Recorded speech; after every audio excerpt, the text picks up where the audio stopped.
And welcome back, students. As we dive further into Python, today we are going to be discussing the good old-fashioned loop. So, as we work through this lesson, we're actually kind of another two-parter here. We're going to kind of look at one aspect of loops today, and then we're going to look at another aspect tomorrow. So, we are going to focus only on one of the two loops within Python. Python primarily focuses on two forms. Either they have while loops or they have for each loops. Now, for each loops can be a little bit more difficult for some people to understand. So for the purpose of our course, we're just going to focus on the while loop. So a while loop is pretty easy. You just use while, you set some kind of condition, colon, and then you make your loop. Now, this, of course, right now in this form doesn't really have much to work with. So let's just kind of back it up just a little bit here. And in order for us to use this loop, let's ask ourselves, what do we want to do? Well, let's just say we want to add a number. All right. So I'm going to say number. All right. And I'm going to set that number equal to 0. All right. And I want this number to add up for so many times. Let's say 5 times.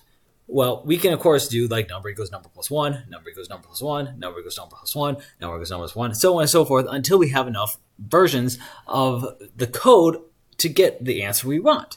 However, you can probably imagine that this would get pretty tedious even with copy pasting.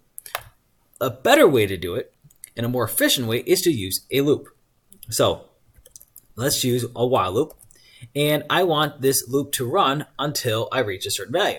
Since we're looking at num, let's just say num, we want it to go, we said up until 5. So we're going to say less than 5.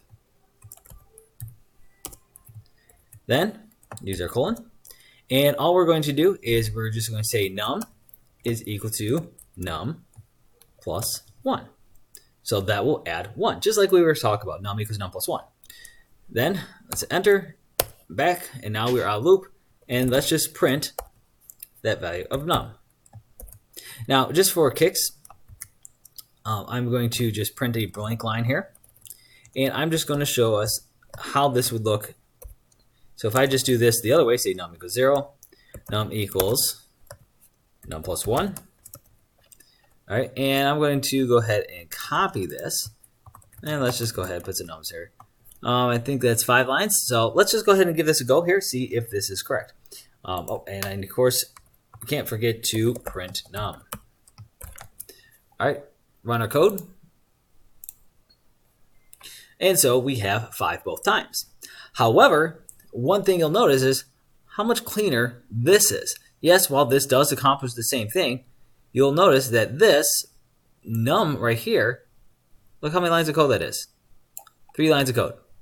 1, 2, 3. This one, like 5 lines of code. Well, 6 if you count the print statement. So this is obviously a lot cleaner and easier to work with than having to write that out every time. In fact, as you get into more complex programs, a loop is going to be one of your best friends.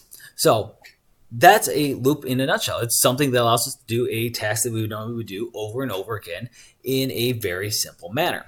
Now, of course, in this iteration, we simply had to go while num is less than 5. Sometimes, though, we aren't going to just be using just one variable here. So I'm just going to put a blank line in here. And let's say now we have another variable called count. And I'm going to set count equal to 0 to start. All right.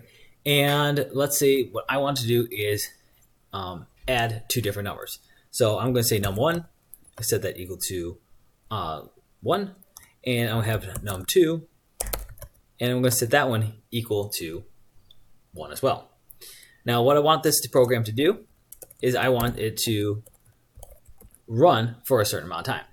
So I'm going to say while count is less than, let's say, 10. I can, of course, come in here. I can say like num1 equals num1 plus num2.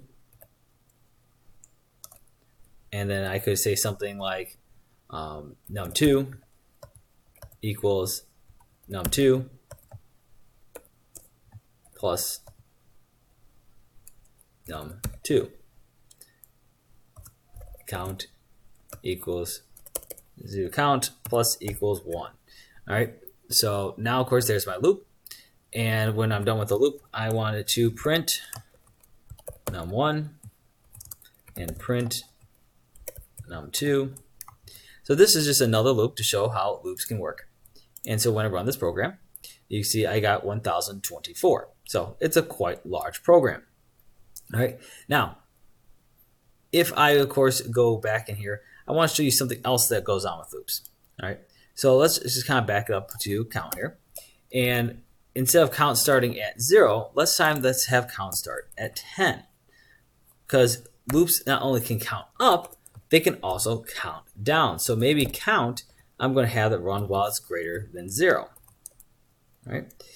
And so we're just going to have it say count is equal to count minus 1, print count. So we just want to know what count is going to be at the end. So run, and of course it's 0. Now, of course, you could, of course, have it do other things in here. So, for example, while count is counting down for y1, maybe you have this program get user input, for example. You could also use conditionals, for example. So let me just go back into this program, for example, and say if count is equal to 5, we could have it print, quote, you're halfway there. All right, so now, of course, we have a message in there. So when I run the same program, you can see we get the message, you're halfway there. All right, so loops, of course, can now not only count up, they can also count down. Now, there are some more stuff that we will get into loops, but for now, this is just a quick basic introduction on how to use them. So I will pick us right up from here next time.